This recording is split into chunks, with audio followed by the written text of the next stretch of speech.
أشهد أن لا إله إلا الله وأشهد أن محمدا عبده ورسوله أرسله الله بشيرا ونذيرا فأدى الأمانة ونصح الأمة وجاهد في سبيل الله حق جهاده والصلاة والسلام على أشرف الأنبياء والمرسلين سيدنا محمد وعلى آله وأصحابه ومن سار على نهجه وتمسك بشريعته واستنى بسنته إلى يوم الدين. أما بعد. السلام عليكم ورحمة الله وبركاته.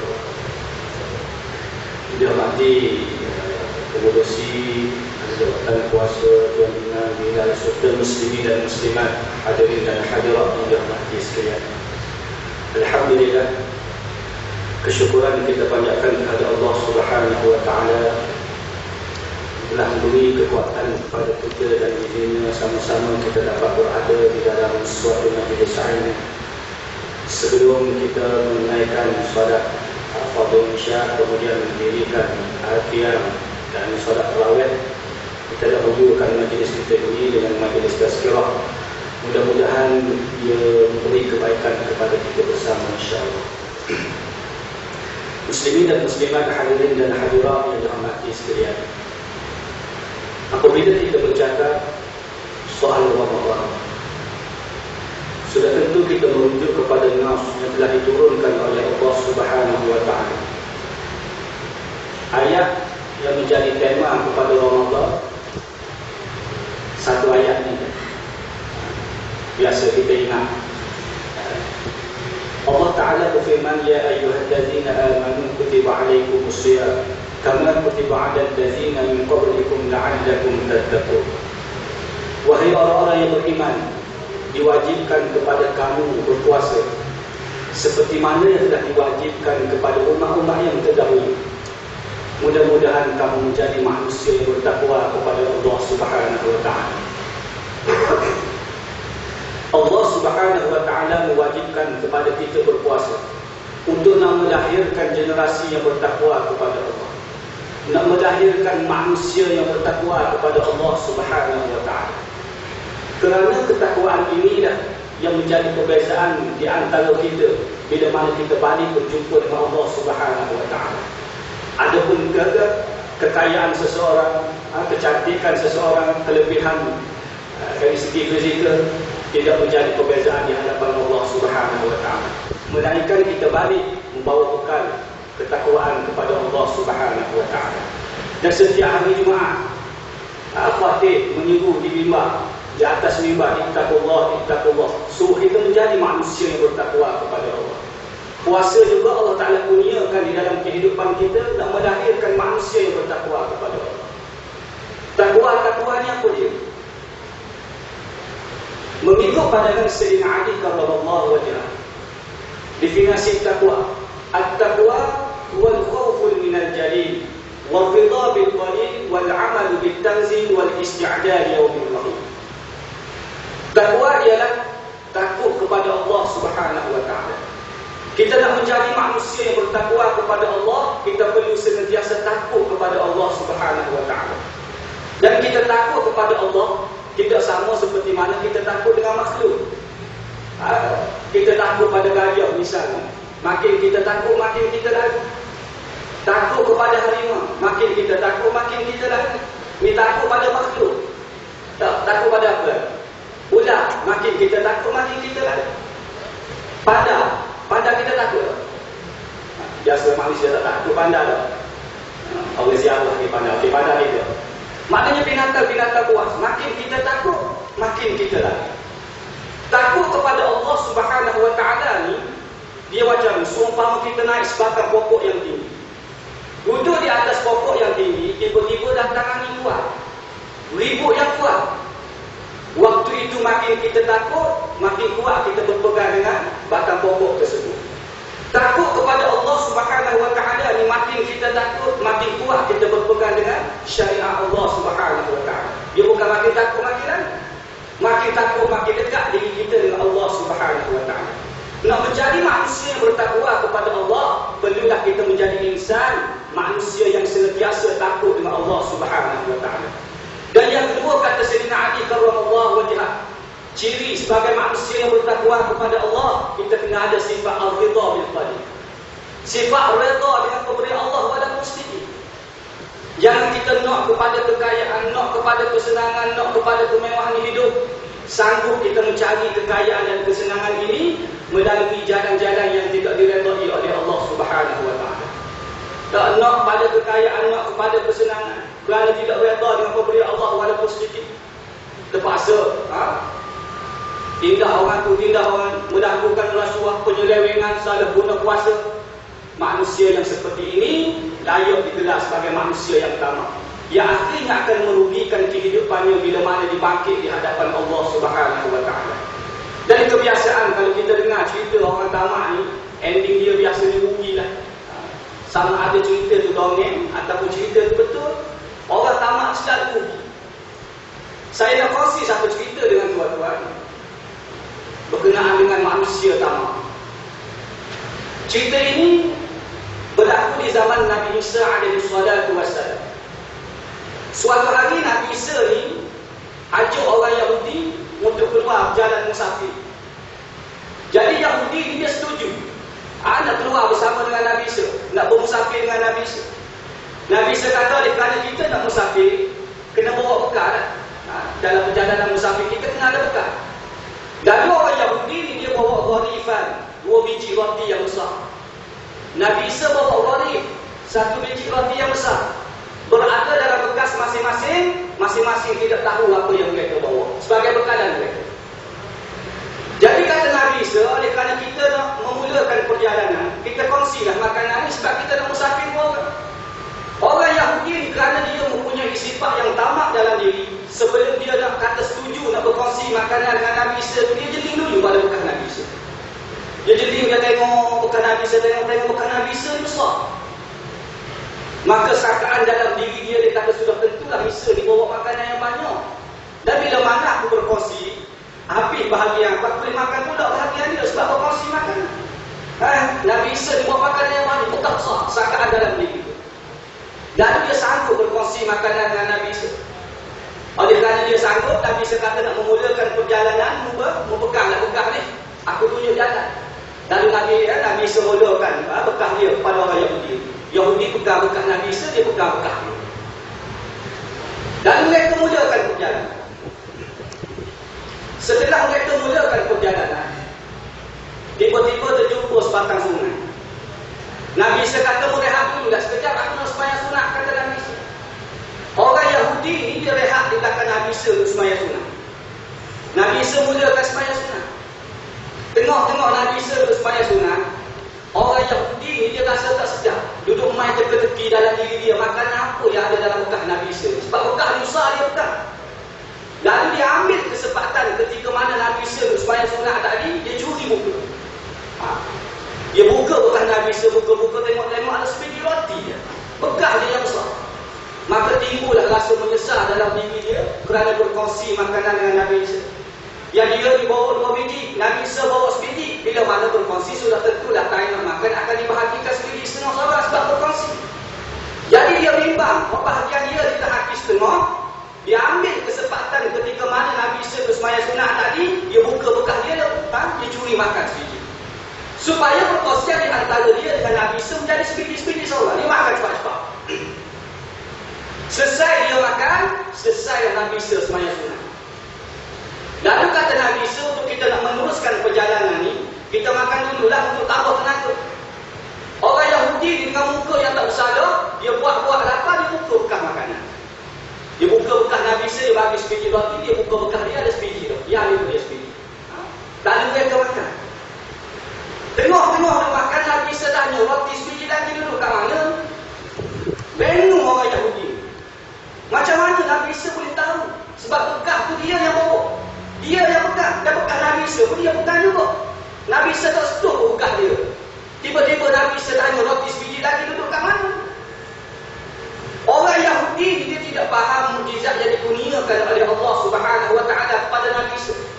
Nabi Isa ni mukjizat dia baru dalam kita dia boleh tahu kan. Ni mukjizat Nabi Isa. Ni curi makan belakang dia sembahyang lagi dah dia tahu. Roti sebiji lagi duduk kat mana? Oleh kerana Nabi Isa tekan dia macam tu, dia nak meyakinkan Nabi Isa dia nak menipu Nabi Isa. Wallahi ma kana illa rawiqun wahid, kata Yahudi. Demi Allah Isa roti ada sebiji tu dah. Hak sebiji, aku sebiji, tak ada dah lain. Mana lagi? Nak menipu Nabi Isa dia sanggup sumpah. Sebab tu kita tak ada orang berani sumpah, jangan ada percaya. Tak. Kadang-kadang dia bersumpah dia nak tunjuk diri dia betul, tapi dia tidak. Bersumpah demi Allah roti ada sebiji tu dah Isa. Hak sebiji, aku sebiji, tak ada dah lain. Lalu Nabi Isa senyap. Dia tengok Nabi Isa senyap, maka sangkaan dalam diri dia kata sudah tentulah Isa ni percaya dengan sumpahan dia. Dan mereka dah meneruskan makan. Setelah mereka makan, siap makan, orang Yahudi ditanya, kita nak menyeberangi sungai macam mana ni, kita perahu pun tak ada. Nabi Isa kata, mu jangan pusing, mu jangan risau, mu pegang pada tubuh aku, insya-Allah kita boleh berjalan atas air, kata Nabi Isa. Orang Yahudi dipegang pada tangan Nabi Isa. Nabi Isa baca Bismillahirrahmanirrahim, dengan izin Allah Subhanahu wa taala mereka dapat menyeberangi sungai melalui jalan kaki. Lalu terkejutlah orang Yahudi ini melihat keajaiban apa yang dibuat oleh Nabi Isa. Dia menyatakan, Masya Allah kau Isa, engkaulah manusia yang paling hebat. Aku tidak pernah lihat lagi manusia yang mampu berjalan atas air. Bukan seorang boleh berjalan atas air. Aku ni pegang pada tanganmu, dengan aku boleh berjalan atas air. Engkaulah manusia yang paling hebat. Dengan tegas Nabi Isa menyatakan, Allah, Subhanallah, Maha Suci Allah. Allah lah yang mengizinkan kita boleh berjalan atas air. Pada diri aku ini tidak ada kelebihan apa-apa pun. Aku nak tanya murah di sebiji lagi duduk kat mana? Rupa-rupa Nabi Isa tanya tu. Dia ingat Nabi, dia bersumpah Nabi Isa percaya tak? Dia tak suruh Nabi Isa tanya pula. Bersumpah pula orang Yahudi ni kali kedua. Nak menipu Nabi Isa, dia menyatakan, Wallahi ma kana illa rawiqun wahid. Demi Allah Isa roti ada sebiji tu je. Kamu sebiji, aku sebiji, tak ada dah lain. Lalu Nabi Isa senang. Nabi Isa kata, baik, kita teruskan perjalanan kita. Bila mana mereka meneruskan perjalanan mereka, tiba-tiba terjumpa seorang makcik tua yang buta. Lalu Nabi Isa bagi penawaran kepada makcik ini, makcik nak lihat ada keindahan dunia. Jika saya rawat makcik berubah, makcik dapat lihat keindahan dunia, makcik nak beriman kepada Allah Subhanahu wa taala. Makcik ni kata, nak beriman. Lalu Nabi Isa rawat dia. Baca Bismillahirrahmanirrahim, dengan izin Allah Subhanahu wa taala, dan pada buta boleh jadi cerdik. Disaksikan oleh orang Yahudi ni. Terkejut pula kali kedua orang Yahudi ni melihat keajaiban yang dibuat oleh Nabi Isa. Dia menyatakan, Masya Allah kau Isa, engkaulah manusia yang paling hebat. Aku tidak pernah lihat lagi manusia yang mampu ubah orang buta boleh jadi cerdik. Dalam jarak masa yang singkat tadi boleh berjalan atas air, tidak dapat ubah orang buta boleh jadi cerdik pula. Engkaulah manusia yang paling hebat. Lalu dengan tegas Nabi Isa menyatakan, Allah, Subhanallah, Maha Suci Allah. Allah lah yang mengizinkan orang buta ni boleh jadi cerdik. Pada diri aku ini tidak ada kelebihan apa-apa pun. Mu jangan puji aku lebih-lebih. Aku nak tanya murah di sepedi lagi duduk kat mana? Di mana roti sepedi? Bagi tahu. Bersumpah pula kali ketiga orang Yahudi. Tak nak mengaku. Orang Yahudi ni dikenali sebagai manusia kat bukan sekarang ni ya, daripada dulu lagi Yahudi. Tuan-tuan lihatlah sekarang. Serang Gaza, serang Palestin, Liga-Liga Arab buat mesyuarat. Berjata sejahtera, mereka setuju dalam mesyuarat. 2-3 hari lepas mesyuarat serang pula. Jadi manusia pada. Dia orang pada ni lain, orang degil ni lain. Orang degil, bila mana dia bertengkar dengan kita tunjuk bukti, kita tunjuk nas pada dia. Bila mana dia tunjuk ada bukti di hadapan dia ikut kita. Ni orang degil. Kita bagi tahu dia tekar dengan kita. Lepas tu kita tunjuk bukti, tunjuk nas pada dia. Ni betul. Maka dia akan ikut kita. Ni manusia lagi. Manusia pada ni bagi tahu dah gajah atau rimah apa dia tak nak ikut. Tuan-tuan biasa dengar cerita orang masuk buru. Dia masuk dalam hutan, dia nak buru kijang. Dia masuk 2 orang. Tengah-tengah berjalan dalam hutan, tengok bergeruk dalam semua. Kalau dia kata standby senapan kijang lah tu. Kalau dia kata tak, bukan kijang tu buru. Dia kali kijang dia bergeruk kuat dalam semua. Kalau dia kata tak, kijang. Kalau dia kata tak, buru. Tempat dia tu. Kalau dia kata kijang, dia kata buru. Tak, kijang. Tak, buru. Lepas masuk buru dua kan. Orang ni kata kijang, orang ni kata buru, orang ni kata kijang, orang ni kata buru. Tak habis.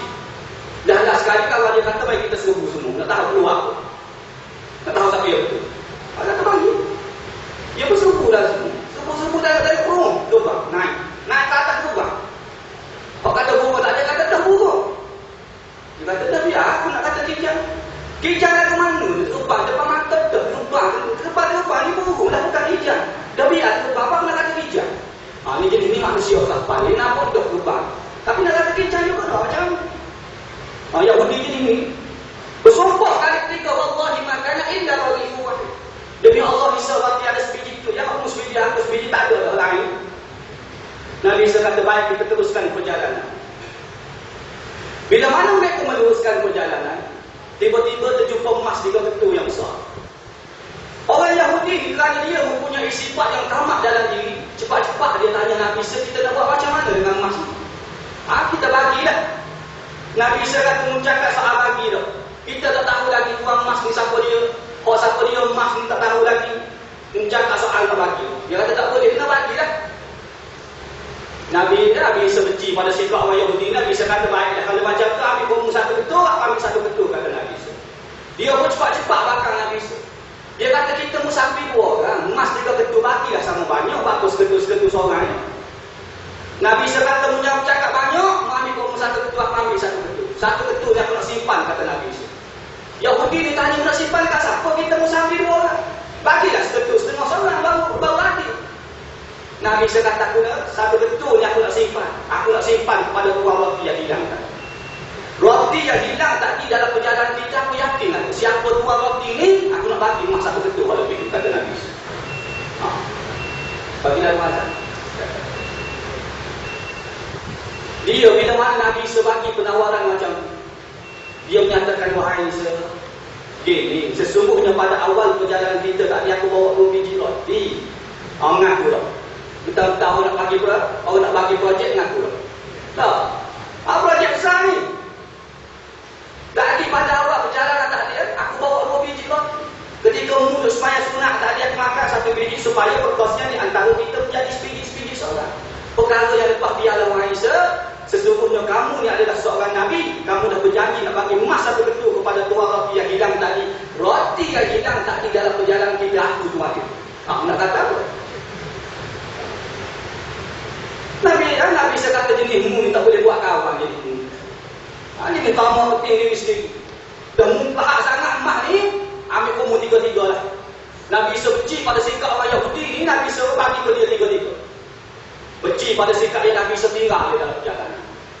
Orang Yahudi ni kerana dia mempunyai sifat yang tamak dalam diri, dia rela putus persahabatan dengan Nabi. Dia tak ikut Nabi. Dia tutup rumah kita ketul tu. Nabi tinggal ada dia. Dia kata nak fikir lah. Dia tutup rumah tiga ketul. Dia fikir macam mana nak buat balik.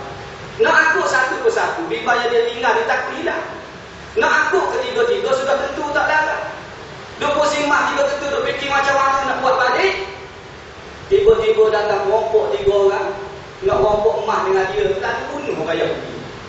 Biasalah kita tahu rompok ni emas dalam kedai dia boleh ambil kan. Tak, ni emas dalam rumah jalan, ambil begitu je. Nak rompok emas dengan Yahudi, bunuh orang Yahudi. Emas tiga ketul tak boleh, bersahabatan dengan Nabi Isa pun boleh. Tak. Kalau emas tak boleh bersahabatan dengan Nabi Isa, tak butuh paling-paling kurang boleh minta syafaat di hari akhirat, boleh juga tolong-tolong. Ni persahabatan pun butuh emas tiga ketul tak boleh, tuan mati. Tak. Jadi rugi. Di antara kelompok pula, mereka mempunyai 3 orang, hasil rompokan mereka bagi seketul seorang. Sebab mereka mempunyai 3 orang. Lepas bagi seketul seorang, mereka kata ada seorang daripada kita kena cari makanan dulu ni supaya kita dapat makan, tambah tenaga untuk aku buat balik emas. Mesyuarat 3 orang kelompok ni, lalu ada seorang daripada mereka kenalah pergi cari makanan. 2 orang duduk di rumah. Orang ni pun pergi dah cari makanan. Bila mana kawan dia pergi cari makanan, 2 orang ni mesyuarat pula. Dia kata kita ni ada jam, nak memiliki emas setengah seorang. Kawan dia tanya, nak buat macam mana? Dia bagi dah seketul seorang. Dia kata begini, balik kawan kita pergi cari makanan, kita bunuh lah dia, kita 2 orang, dia seorang. Sudah tentu menang kita. Orang dia kata betul je kok. Tak puas setuju. Jaga nak bunuh kawan. Merompok sekali.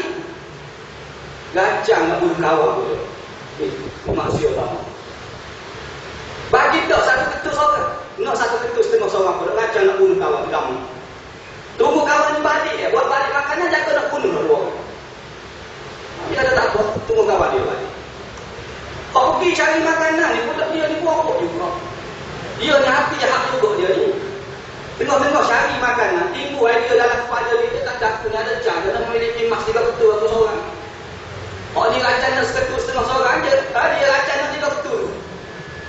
Nak ambil dia lah. Nak buat macam mana? Ambil racun, bubuh racun dalam makanan pada kawan dia, buat balik pada kawan. Dia buat balik makanan yang beracun pada kawan dia. Hak bahagian dia makan sambil-sambil berjalan balik. Bila mana sampai tempat emas tersebut, kawan ni hok pergi cari makanan, dia hodorkan makanan pada kawan dia. Hok dua orang ni duk kacau nak bunuh dia, bila mana hodorkan makanan, dua orang dibalas dengan pedang lalu matilah hok pergi cari makanan. Pun dia kacau nak bunuh dia. Hok dua orang ni pun ambil makanan, tangan mayat kawan dia menikmati makanan tersebut dalam keadaan kesukaan, dalam keadaan kegembiraan, tiba-tiba terkesan daripada racun, maka mati juga dua orang.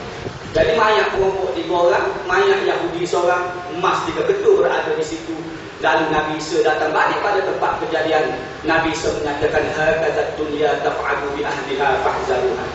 Nabi Isa kata inilah dunia, maka kita bakal ingat dengan dunia.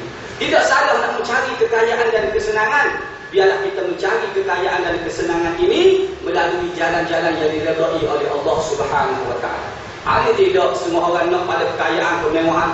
Tindak orang tu, tindak orang yang melakukan penyelewengan rasuah. Salah guna kuasa, banyak benda. Manusia yang seperti ini seolah-olah manusia yang tidak ada sifat al-ridha bil qalil. Nak menjadi manusia yang bertakwa kepada Allah, kita kena ada sifat al-ridha bil qalil, redha dengan pemberi Allah wala musyrik. Dan yang ketiga kata Sayyidina Ali karramallahu wajhah, nak menjadi manusia yang bertakwa kepada Allah wal amalu bit tanzil. Beramal apa yang telah diturunkan oleh Allah Subhanahu wa taala. Kita kena beramal ke semua ni. Apa yang telah diturunkan oleh Allah Subhanahu wa taala. Jangan ada beramal separuh-separuh je. Tak, setengah orang Pak Islam Mi'raj dia boleh terima. Mari bulan Ramadan, perintah suruh puasa dia boleh terima. Mari tentang hukum-hukuman lain, dia tak boleh tentang ayat Allah Subhanahu wa taala. Tak boleh. Bahkan menyatakan hukuman daripada Allah misalnya keluar daripada mulut orang Islam. Ayat zakat boleh terima, ayat haji boleh terima, mari daripada Al-Quran yang sama juga. Tapi orang tak okey bahawa sebahagian daripada Al-Quran. Manusia seperti ini tidak dikira sebagai manusia yang bertakwa kepada Allah. Nak bertakwa kepada Allah wal amal bit tanzil, beramal apa yang telah diturunkan oleh Allah Subhanahu wa taala secara keseluruhan, kesemuanya. Kita sudah tentu sahih datang daripada Al-Quran, maka kita boleh beriman. Walaupun tak kena dengan hati kita, tak kena dengan angin kita, itu daripada datang daripada Allah, maka itulah kita perlu beramal apa yang telah diturunkan oleh Allah Subhanahu wa taala. Kerana beramal apa yang telah diturunkan oleh Allah Subhanahu wa taala ini dapat mendidik jiwa kita menjadi manusia yang khusyuk dan tunduk kepada Allah Subhanahu wa taala. Kita lihat bagaimana generasi para sahabat. Sahabat Nabi sallallahu alaihi wasallam.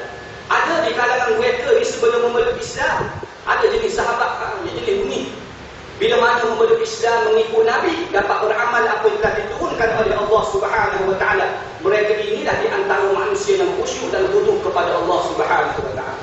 Ada sahabat yang mempunyai harta yang begitu banyak, dilantik menjadi gubernur, diberi jawatan tertinggi, mereka hidup dalam keadaan kesederhanaan. Kerana hasil daripada melakukan amal ibadat kepada Allah Subhanahu wa taala dapat mendidik jiwa mereka menjadi manusia yang senantiasa merendah diri di hadapan Allah dan merendah diri sesama insan. Kita ambil satu kisah seorang sahabat sebagai contoh. Abu Ubaidah al-Jarrah. Sahabat Nabi sallallahu alaihi wasallam. Nabi gelar dia Aminul Ummah. Aminul Ummah di kulli ummatin amin wa aminu hadhihi ummah Abu Ubaidah al-Jarrah. Setiap umat ini ada pemegang amanahnya, kata Nabi. Pemegang amanah umat ini adalah Abu Ubaidah al-Jarrah. Apabila perwakilan datang meminta kepada Nabi untuk menghantar wakil, Nabi kata akan aku hantarkan lelaki yang amanah dan benar-benar amanah. Nabi hantar Abu Ubaidah al-Jarrah. Orang yang mempunyai kedudukan yang sangat besar di sisi Nabi sallallahu alaihi wasallam. Orang yang disebut oleh Sayyidina Umar ibn al-Khattab radhiyallahu anhu, "Lau kuntu mutamanniyan latamannaitu makanan mamlu'an birijalin ka'amsali Abu Ubaidah al-Jarrah." Jika aku ini orang yang boleh bercita-cita, kata Umar, Nescaya aku ingin bercita-cita di suatu tempat yang dipenuhi oleh lelaki-lelaki seperti Abu Ubaidah radhiyallahu. Kuburnya di Syam, matinya kerana ta'un. Dia dilantik oleh Sayyidina Umar menjadi gubernur. Dia membantah pelantikan itu kerana ia ingin menyertai ahli di medan jihad. Bila mana dia jadi gubernur, kerana terpaksa aku dengan keputusan Sayyidina Umar. Ketika itu dia menjadi gubernur di kawasan Syam. Lalu perwakilan Rum datang masuk mencari gubernur Islam di kawasan Syam dan bertanyakan kepada orang Islam, di manakah gubernur kamu Abu Ubaidah. Lalu mereka tunjuk gubernur kami sedang ada bersembang dengan sahabat-sahabat beliau. Perwakilan Rum pun datang masuk dan melihat kepada Abu Ubaidah dalam keadaan kesederhanaan ketika itu. Lalu mereka terkejut. Oleh kerana kebiasaan di dalam tradisi kerajaan Rum dan Parsi ketika itu, walaupun istana gubernur ini tidak sebesar seperti maharaja, tetapi istana mereka sangat hebat. Pengawalnya, pengiringnya, gajinya lumayan, sangat lumayan. Duduk dalam keadaan hebat. Tetapi bila mana perwakilan Rum datang masuk dan melihat kepada Abu Ubaidah, gubernur Islam ketika itu, hidup dalam keadaan kesederhanaan. Lalu mereka bertanyakan kepada Abu Ubaidah, wahai Abu Ubaidah, kenapa kamu tidak duduk di atas siwar sana seperti mana gubernur-gubernur yang lain, supaya kami datang, kami lihat, kami dapat bezakan antara engkau dengan orang-orang biasa. Jawab Abu Ubaidah Al-Jarrah, gubernur Islam ketika itu, aku ingin memberitahu engkau suatu perkara yang benar. Sesungguhnya di dalam poketku ini tidak ada satu dirham pun untuk aku makan pada hari ini. Ini gubernur. Dan jika aku ingin makan pada hari ini, aku mungkin akan berjumpa dengan sahabatku Mu'adh dan meminta sedikit daripadanya untuk aku dapat makan. Dan jika Allah Subhanahu wa ta'ala menakdirkan suatu hari nanti akan duit yang banyak dan aku mampu membeli sebuah sana, nescaya aku tidak akan membeli. Aku tidak akan duduk di dalam suatu majlis yang mana aku duduk dengan bodoh sombong, sedangkan sahabat-sahabatku kaum muslimin yang berada di hadapanku ini, mereka ini mungkin lebih mulia di sisi Allah Subhanahu wa ta'ala jika nak dibandingkan dengan dia. Abu Ubaidah Al-Jarrah, sahabat Nabi sallallahu alaihi wasallam, orang yang dididik di madrasah Nabi sallallahu alaihi wasallam, mereka ahli ibadat pada waktu malam. Tetapi dalam masa yang sama, mereka ini juga di antara tentera panglima-panglima yang sangat handal pada waktu siang. Walaupun mereka tangkas dan hebat, namun Allah Subhanahu wa ta'ala telah cabut sesuatu perkara yang besar di dalam hati mereka, iaitu kesombongan dan bongkar. Tetapi di dalam keadaan merendah diri kepada Allah, Allah Subhanahu wa ta'ala memberikan kerajaan-kerajaan Rum dan Parsi jatuh satu persatu di dalam genggaman mereka. Sehinggalah kita semua ini menganut Islam hasil daripada perjuangan mereka. Ibadah mengajak kita menjadi manusia yang khusyuk dan khudu kepada Allah Subhanahu wa ta'ala. Tetapi bila mana umat Islam hari ini telah hilang makna ini dan mereka beribadah tidak sama lagi seperti mana yang telah dilakukan oleh generasi para sahabat Nabi sallallahu alaihi wasallam. Wal amalu bit tanzil, beramal apa yang telah diturunkan oleh Allah Subhanahu wa ta'ala dapat mendidik jiwa kita menjadi manusia yang senantiasa merendah diri di hadapan Allah dan merendah diri sesama insan. Dan yang terakhir kata Sayyidina Ali karramallahu wajhah, nak menjadi manusia yang bertakwa kepada Allah, wal isti'dad yaumir rahim, kita perlu melakukan persiapan untuk berjumpa dengan Allah Subhanahu wa ta'ala. Hari ini kita bekerja, hasil daripada gaji kita simpan sedikit. Bulan ke bulan kita simpan sedikit. Semata-mata simpanan ini kita mengharapkan kita dapat hidup di hari tua kita.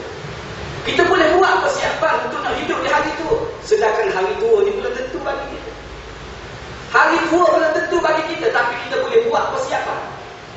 Bagaimana kita sebagai insan, hari kematian berjumpa dengan Allah Subhanahu wa ta'ala sudah tentu bagi setiap orang. Bagaimana kita tak boleh buat persiapan untuk hari yang telah ditentukan oleh Allah Subhanahu wa ta'ala? Hari tua tidak ditentu. Mungkin kita sampai ke hari tua ataupun tidak. Tapi kembali kepada Allah, mengajak Allah Subhanahu wa ta'ala, setiap orang mesti laku. Kalau kita boleh buat persiapan yang hari belum tentu bagi kita, takkan kita tak boleh buat persiapan benda yang telah tentu dalam kehidupan kita. Maka nak menjadi manusia yang bertakwa kepada Allah, wal isti'dad yaumir rahim, melakukan persiapan untuk berjumpa dengan Allah Subhanahu wa ta'ala. Kita kena ada sifat. 24 jam kita hidup, biarlah ada sedikit untuk agama Allah Subhanahu wa taala. Untuk ilmu Allah Subhanahu wa taala. Buatlah macam mana cari. Takkan tak ada 24 jam hidup kita begitu je. Biar ada terhadap agama Allah supaya kita dapat melakukan persiapan untuk berjumpa dengan Allah Subhanahu wa taala. Maka Ramadan inilah pentas yang terbaik untuk kita nak melakukan persiapan untuk berjumpa dengan Allah Subhanahu wa taala. Seperti mana yang kita tahu di bulan Ramadan ini, digandakan oleh Allah setiap amalan yang kita lakukan.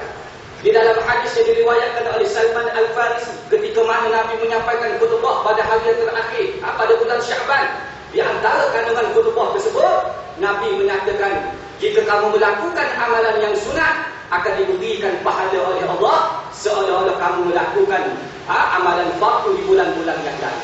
Dan jika kita melakukan amalan yang wajib di bulan Ramadan ini, akan digandakan oleh Allah Subhanahu wa taala sebanyak 70 kali ganda. Waktu mana, hari yang mana, bulan yang mana kita nak cari kelebihan yang sedemikian. Kita perlu bersungguh-sungguh di bulan Ramadan ini untuk nak melakukan persiapan untuk berjumpa dengan Allah Subhanahu wa taala. Apa yang kita harapkan untuk nak balik di hadapan Allah jika kita tak ada bekalan ini? Maka Ramadan pentas yang terbaik untuk kita melakukan. Digandakan oleh Allah Subhanahu wa taala. Dan di bulan Ramadan juga ada kelebihan satu malam lebih, kebaikan dia lebih daripada 1000 bulan. Inna anzalnahu fi lailatin. Allah Taala kurniakan Lailatul Qadar kepada kita. Buat amalan sedemikian digandakan oleh Allah lebih baik daripada 1000 bulan. Nak cari di mana kan? Waktu ni lah kita nak cari untuk nak dekatkan diri kepada Allah. Kalau bulan Ramadan juga tak nak dekatkan diri kepada Allah, tak nak melakukan amal ibadat, tak tahu lah. Nak tunggu waktu mana lagi. Nak tunggu hari tua kita, hari tua makin bawa nak melakukan amal ibadat. Nak ambil semaya waktu subuh, nak bangun solat tahajud, sakit duduk apa semua aku. Tak tanya orang lama macam mana. Kita dalam keadaan muda begini, kita lah buat. Takkan nak tunggu tua, tak apalah tua dulu baru nak beramal. Payah, dah tua susah. Tak. Tanya orang tua kita. Sakit duduk, sakit belakang, nak semaya sujud lama tak boleh. Jadi kita orang muda ada kesempatan kesihatan yang baik. Kalau kita tak ambil kesempatan muda kita ni, malanglah kita. Jadi Ramadan, kita jangan jadi tradisi kita orang Melayu. Kita orang Melayu minta maaf, mana-mana tempat pun awal Ramadan penuh. Sehingga kan masjid, AJK masjid itu mesyuarat. Nak beli kanopi, nak tabuh pula kat luar, siang makmum sembahyang tu, bawah langit gitu je. Tak ada umur. Kamu mesyuarat setuju. Buat keluar rugi 4-5 ribu, benda hari tu saing. Duit nak keluar, nak beli kanopi. Lepas beli hotel ke hardware apa semua, hardware hantar ke masjid, tengok-tengok. Malam seterusnya tak ada orang. Mungkin saja. Ini yang jadi masalah kepada kita. Kita jadi terbalik. Awal-awal ni kita ramai. Last sekali jadi tak ada orang. Kita jangan menjadi hantu raya. Tuan-tuan tahu istilah hantu raya. Orang tua kita cerita hantu raya ni besar. Kalau dia duduk kat jalan tu, kereta tu boleh masuk celakakan dia. Ni hantu raya. Cerita orang tua-tua dulu lah. Sebenarnya hantu raya ni tak besar. Hantu raya ni lebih kurang kita je saya. Tuan-tuan nak tahu hantu raya? Tengok orang yang meninggalkan segala amal ibadat yang telah dianjurkan oleh Rasulullah di 10 yang terakhir. Dia tinggal segala amal ibadat ini semata-mata nak buat sibuk dengan persiapan hari raya dia. Orang ni hantu raya. Maksudnya orang ni hantu raya. Hantu raya besar, bukan tanya orang tua 70 tahun hidup, 80 tahun hidup, sekali aku tak pernah jumpa hantu raya. Tapi hantu raya tiap-tiap tahun itu. Tiada tahun tu. Kami minta maaf sebut. Ini yang menjadi masalah. Jadi kita ambil dah semangat Ramadan untuk kembali kepada Allah Subhanahu wa taala. Kita jangan menjadi manusia. Kita kadang-kadang kehidupan kita hari ke hari. Jadi dah 3 minit. Hari ke hari kita kadang-kadang kehidupan kita makin jauh dengan Allah, makin jauh dengan Allah. Maka Allah Ta'ala kurniakan kesempatan bulan Ramadan, kita dapat hidup di bulan Ramadan. Allah Ta'ala kurniakan kesempatan untuk kita balik kepada Allah Subhanahu wa taala. Setelah kita jauh dengan Allah, Allah kurniakan umur kita sempat dengan Ramadan. Tiba-tiba berapa masuk bulan Ramadan, terbalik juga pada Allah Subhanahu wa taala. Manusia seperti ini layak digelar sebagai manusia yang sombong. Sombong. Dan kita perlu ingat, musuhnya, musuh Allah Ta'ala yang besar ialah al-kibr, sombong. Allah Ta'ala menggambarkan kepada kita sejak daripada zaman Nabi Adam AS. Musuhnya besar adalah al-kibr. Musuh Allah Ta'ala yang besar ialah takabur. Maka Allah jadikan iblis sebagai perlambangan kepada takabur. Sehingga kan iblis enggan sujud kepada Adam, hasil daripada takabur. Aba wastakbara wa kana minal kafirin. Enggan dan sombong, dia termasuk di kalangan orang-orang yang kafir. Lakukan kesalahan terhadap Allah, dalam masa yang sama tak nak balik kepada Allah Subhanahu wa taala. Kita tahu kita melakukan kesalahan, tapi bila mana Allah menyatakan ada kesempatan waktu untuk bersama Allah, kita baliklah kepada Allah. Nabi Adam kita juga melakukan kesalahan terhadap Allah, enggan terhadap perintah Allah, wala taqrabu hadhihi syajarah, jangan kamu berdua dekati pokok ini. Tapi Nabi Adam langgar. Nabi Adam langgar bukan langgar kerana sombong, tidak. Dia langgar kerana silap. Bila mana Allah menyatakan dia ada waktu untuk bersama Allah, Nabi Adam dengan cepat menyatakan Rabbana zalamna anfusana wa illam taghfir lana wa tarhamna lanakunanna minal khasirin. Wahai Tuhan kami telah menzalimi diri kami. Kalau kau tak ampunkan kami, tak kesiankan kami, tak rahmati kami, nescaya kami termasuk di kalangan orang-orang yang demikian datuk kita. Kita kena ikut datuk kita. Kita semua dilakukan kesalahan, buat dosa semua. Siapa dia boleh jamin diri dia tidak pernah melakukan dosa? Sehingga kan Imam Ahmad, seorang imam yang besar, Imam Ahmad bin Hanbal, bila mana pada waktu itu masyarakat memujinya, orang mengagungkan dia, orang puji dia, dia adalah manusia yang warak, manusia alim. Lalu Imam Ahmad menyatakan, kamu semua ni jangan puji aku. Lau alimta ma'indi minal dhunubi wal khataya lahasati ala ra'si biturah. Jikalah kamu semua ni tahu dosa-dosa aku, nescaya kamu akan ambil tanah tapu di atas kepala aku. Kita semua melakukan dosa, tetapi bila mana Allah mengurniakan kesempatan dalam kehidupan kita untuk balik kepada Allah, maka kita baliklah kepada Allah Subhanahu wa taala. Ikut datuk kita. Kita jangan jadi perangai dia. Sikap seperti iblis. Iblis dia enggan terhadap arahan Allah Subhanahu wa taala. Bila mana Allah suruh sujud kepada Adam, bukan setakat langgar perintah Allah, bahkan dia cabar Allah Subhanahu wa taala. Khalaqtani min nar wa khalaqtahu min tin. Kau jadikan aku daripada api dan kau jadikan dia daripada tanah. Ini suatu perintah yang tidak wajar. Dia cabar Allah Subhanahu wa taala sehingga kan iblis dilaknat oleh Allah sehingga hari kiamat.